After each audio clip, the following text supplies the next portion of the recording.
Hello guys, അനുരാഗാണ്. അങ്ങനെ ഒരുപാട് നാളത്തെ കാത്തിരിപ്പിന് ശേഷം നമ്മൾ വീണ്ടും ഒരു വ്ളോഗുമായി വന്നിരിക്കുകയാണ്. നമ്മൾ ഇന്ന് ഒരു ജയിൽ വിസിറ്റിനാണ് ഗൈസ് പോകുന്നത്. നമ്മൾ കണ്ണൂർ സെൻട്രൽ ജയിലിലേക്ക് പോകുന്നു നമ്മുടെ ഇൻറ്റേൺഷിപ്പ് പിള്ളേരുമായിട്ട്.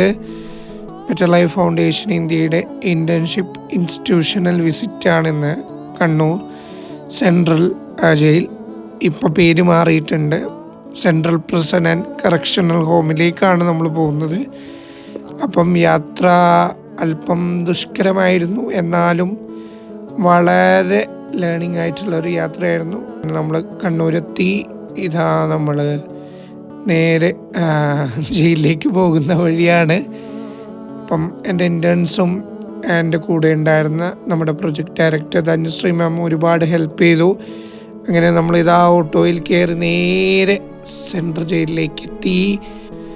എന്നാലും നല്ലൊരു എക്സ്പീരിയൻസ് ആയിരുന്നു ഗൈസ്. നമ്മൾ വിചാരിക്കാത്ത രീതിയിലുള്ള തോട്ട്സും വ്യൂസും ഒക്കെ നമുക്ക് കിട്ടി. ആദ്യം നമ്മൾ തൊട്ടടുത്തുള്ള ജില്ലാ ജയിലിൽ പോയി. അവിടെ സൂരജ് സാറിന് ചെറിയൊരു ഓറിയൻറ്റേഷൻ ഉണ്ടായിരുന്നു. സാറ് ഡീറ്റെയിൽ ആയിട്ട് ജയിലിലെ കാര്യങ്ങളൊക്കെ പറഞ്ഞു. അത് കഴിഞ്ഞിട്ട് നമ്മൾ നേരെ സെൻട്രൽ ജയിലിൻ്റെ ഉള്ളിലേക്കാണ് പോയത്. ഇവിടെ നമ്മുടെ വേണു സാർ ഉണ്ടായിരുന്നു. വേണു സാറിൻ്റെ ഒരു സെഷൻ കൂടി അറ്റൻഡ് ചെയ്ത് വൈകിട്ടോടെ നമ്മൾ തിരിച്ചു.